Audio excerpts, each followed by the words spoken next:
வணக்கம் நண்பர்களே. நீங்கள் பாக்கெட் எஃப்எம்மில் ஆடியோ சீரிஸ் கேட்டிருப்பீர்கள். நம்மாலும் ஒரு நாள் ஆடியோ சீரிஸ் உருவாக்க முடியுமா என்று நினைச்சிருக்கீங்களா?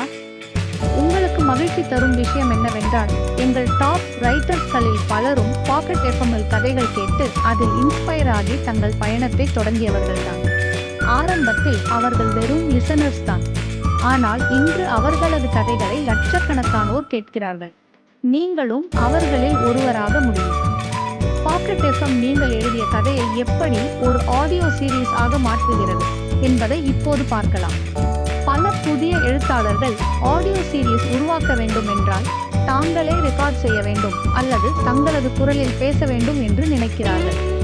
ஆனால் நண்பர்களே, அப்படியெல்லாம் எதுவும் இல்லை.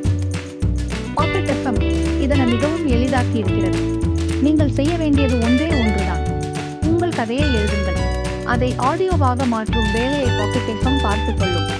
நீங்கள் உங்கள் கதையின் முதல் அத்தியாயத்தை பாக்கெட் எஃப்எம்மில் எழுதி பப்ளிஷ் செய்ததும் பாக்கெட் எஃப்எம் உங்களுக்கு பிரீமியம் வாய்ஸஸ் வழங்கும். அதிலிருந்து உங்கள் கதைக்கு ஏற்ற குரலை நீங்கள் தேர்வு செய்யலாம். உங்கள் கதையின் மூடுக்கு ஏற்ப பாக்கெட் எஃப்எம் லைப்ரரியிலிருந்து பேக்ரவுண்ட் மியூசிக்கையும் தேர்வு செய்யலாம். முதல் சாப்டர் எழுதிவிட்ட உடனே வாய்ஸ் மற்றும் மியூசிக் தேர்வு செய்யும் ஆப்ஷன் கிடைக்கும். அதை செலக்ட் செய்ததும் உங்கள் கதை உடனே ஆடியோவாக மாற்றப்பட்டு கேட்கலாம். இவ்வளோதான். இது ரொம்ப சிம்பிள். அப்படி என்றால் இனிமேல் யோசிக்க வேண்டாம். பாக்கெட் எஃப்எம்ஐ திறந்து உங்கள் கதையை எழுத தொடங்குங்கள். ஆடியோவாக மாற்றுங்கள். இந்தியா முழுவதும் உங்களது சிறந்த கதைகளை கேட்க வையுங்கள். All the best.